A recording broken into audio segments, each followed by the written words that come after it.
नमस्कार. रात्र झाली की जग झोपतं. पण माझ्या क्लिनिकमध्ये येणाऱ्या काही पेशंटसाठी मात्र रात्र म्हणजे एक युद्ध असतं. माझ्या निरीक्षणामध्ये आलंय की समाजामध्ये 3 प्रकारचे रात्रीचे प्रवासी आहेत, नाईट ट्रॅव्हलर्स आहेत. आणि तुम्हाला स्वतःला ओळखायचं आहे की तुम्ही यातले कोण आहेत. पहिला प्रकार म्हणजे कच्ची नींदवाले, दी लाईट स्लीपर्स. यांना झोप लागते, पण शेजाऱ्यांच्या घरात अगदी चमचा जरी वाजला तरी यांना जाग येते. रात्रभर विचित्र भीतीदायक स्वप्न पडतात. सकाळी 8 तास झोपूनही असे उठतात जणू काय रात्रभर दगडच फोडत होते. फ्रेशनेस म्हणजे झिरो. दुसरा प्रकार मुद्दाम जागे राहणारे, द रिव्हेंज प्रोकास्टिनेटर्स. यांना झोप येते, डोळे मिटतात, पण हे झोपणार नाहीत. का? कारण ऑफिसचं काम संपवायचं आहे किंवा US क्लायंटची मीटिंग आहे. हे स्वतःच्याच हातानं स्वतःच्या झोपेचा गळा घोटतात. पहाटेचे 3 वाजले तरी हे लॅपटॉपमध्ये डोके खुपसून असतात, अगदी ब्रह्ममुहूर्तावरती. तिसरा प्रकार म्हणजे खरोखरच दुर्दैवी, द ट्रू इन्सोमिनियाक्स. या बिचारांनी मोबाईल सोडलाय, काम सोडलंय, पण झोप मात्र यांना सोडून गेली आहे. काहीही झालं तरी डोळा मात्र लागत नाही. आज मी तुम्हाला अशी एक रिअल स्टोरी सांगणार आहे. त्यात पहिले 2 प्रकार एकाच घरात नांदत होते आणि त्याचा परिणाम त्यांच्या फॅमिली प्लॅनिंग वरती कसा झाला ते बघा.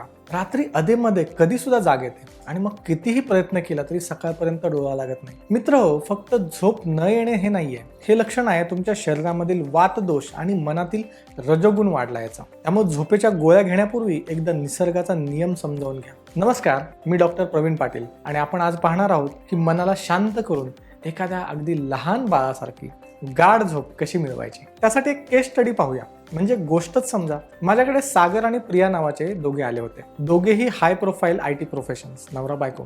सागर आहे दुसऱ्या प्रकारचा, ज्याला वाटतं की झोप ही कमकुवत लोकांसाठी आहे आणि त्याचे कॉल रात्री 2 वाजेपर्यंत 3 वाजेपर्यंत चालत असतात.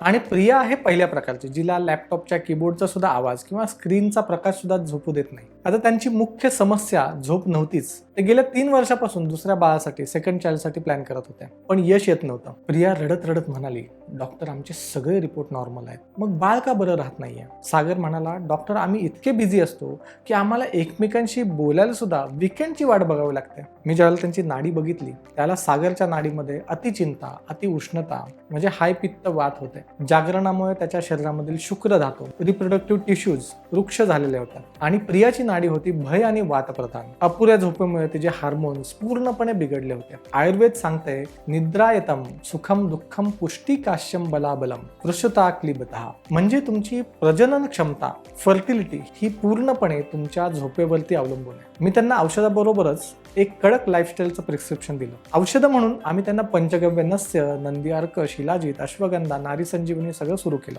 पण मी सागरला म्हणालो, सागर ही औषधे तेव्हाच काम करतील जेव्हा तू लॅपटॉप बंद करून तुझ्या बायकोकडे बघशील. मी त्यांना एक कनेक्शन थेरपी दिली. रात्री 10 वाजता लॅपटॉप आणि मोबाईल बेडरूमच्या बाहेर, नो एक्सक्यूज. आणि पुढची 15 मिनिटे सागरने प्रियाच्या पायाला म्हणजे तळव्याला काशाच्या वाटीने आणि कोमट तुपाने मालिश करायचं, पादभंग.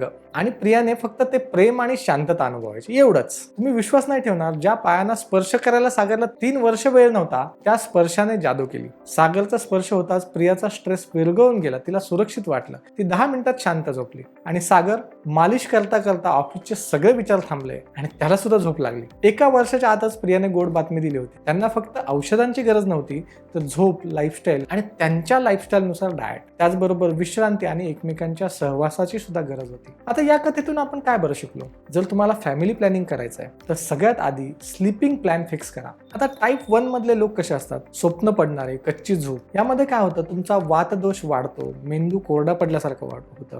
यासाठी उपाय काय? तर रात्री झोपताना 1 कप गाईचे दूध, त्याच्यामध्ये 1 चमचा गाईचं तूप आणि चिमूटभर जायफळ टाका. त्याचबरोबर नस्य नाकामध्ये 2 थेंब, पुरुषांनी उजव्या नाकपुडीत पहिल्यांदा, त्यानंतर डाव्या नाकपुडीमध्ये आणि नाभीमध्ये 2 थेंब असे घृत तुम्ही टाका. दुसरा टाईप, काम करणारे, जागे राहणारे. हा शरीराचा आजार नाहीये, हा प्रज्ञापराध आहे. प्रज्ञापराध म्हणजे तुम्ही स्वतःहून केलेला, तुमच्या बुद्धीने केलेला अपराध आहे. तुम्हाला माहिती आहे ते चुकीचं आहे, तरी सुद्धा तुम्ही करता. उपाय काय?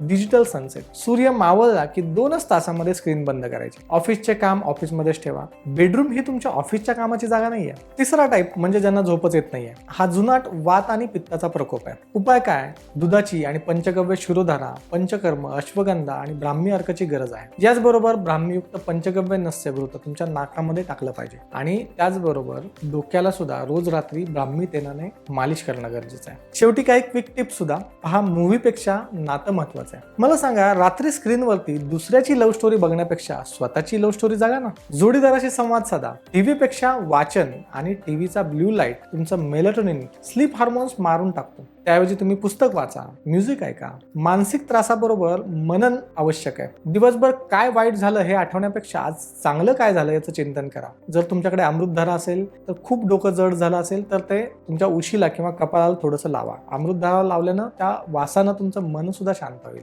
मुख्य म्हणजे IT मध्ये असाल, नेत्र तर्पण गरजेचं आहे. दिवसभर स्क्रीन बघून तुमचे डोळे जर थकले असतील तर डोळ्यामध्ये नेत्र औषधी, पंचगव्य नेत्र औषधी टाका.